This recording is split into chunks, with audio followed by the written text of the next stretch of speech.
আসসালামু আলাইকুম। আমি ডাক্তার মোহাম্মদ জহিরুল ইসলাম, সিনিয়র কনসালট্যান্ট, অর্থোপেডিক সার্জারি। কর্মরত আছি জাতীয় অর্থোপেডিক হাসপাতাল ও পুনর্বাসন প্রতিষ্ঠান, যাকে আপনারা পঙ্গু হাসপাতাল নামে চিনে থাকেন।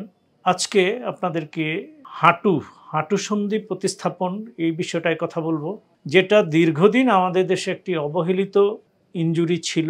বিশেষ ব্যবস্থায় যারা স্পোর্টসম্যান, প্রফেশনাল স্পোর্টসম্যান বা মিডিয়া ব্যক্তিত্ব, যাদের ফিজিক্যাল ফিটনেসটাই হলো তার পেশার জন্য অন্যতম নিয়ামক, তারা এই সার্জারিগুলো দেশের বাইরে করাতেন। বাট বর্তমানে আমরা এশিয়া মহাদেশের সবচেয়ে বড় অর্থোপেডিক হাসপাতাল তথা বাংলাদেশের বড় অর্থোপেডিক হাসপাতাল পঙ্গু হাসপাতালের নিটোরে আমরা এই সার্জারিগুলো সুন্দরভাবে করছি, ভালো রেজাল্ট আসছে এবং পেশেন্টের স্যাটিসফ্যাকশন আন্তর্জাতিক মানের বা বিশ্বমানের স্যাটিসফ্যাকশন সহ আমরা এই সার্জারিগুলো করছি। এর মধ্যে আছে হাঁটুতে কিছু হলো আঘাতজনিত, বিশেষ করে আপনার স্পোর্টস, খেলাধুলা এবং রোড ট্রাফিক অ্যাক্সিডেন্ট। এই দুইটা হলো প্রধান কারণ।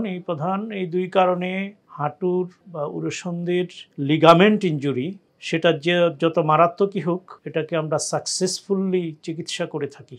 এছাড়া একই সাথে কাঁধের যে কোনো ইনজুরি, কাঁধের মধ্যে কাঁধ সরে যায়, ডিসলোকেশন হয়, সেই ডিসলোকেশনে একটা স্থায়ী ইনজুরি থেকে যায়, সেটার জন্য সবচেয়ে আধুনিক চিকিৎসা হলো আর্থ্রোস্কোপিক্যালি সেটাকে রিপেয়ার করা। এই কাজগুলো আবারও বলছি যে বিশ্বমানের চিকিৎসা আমরা প্রদান করছি বাংলাদেশে, এবং এই লাইনে আমি দেশে এবং দেশের বাহির থেকে উচ্চতর প্রশিক্ষণ নিয়ে এসেছি।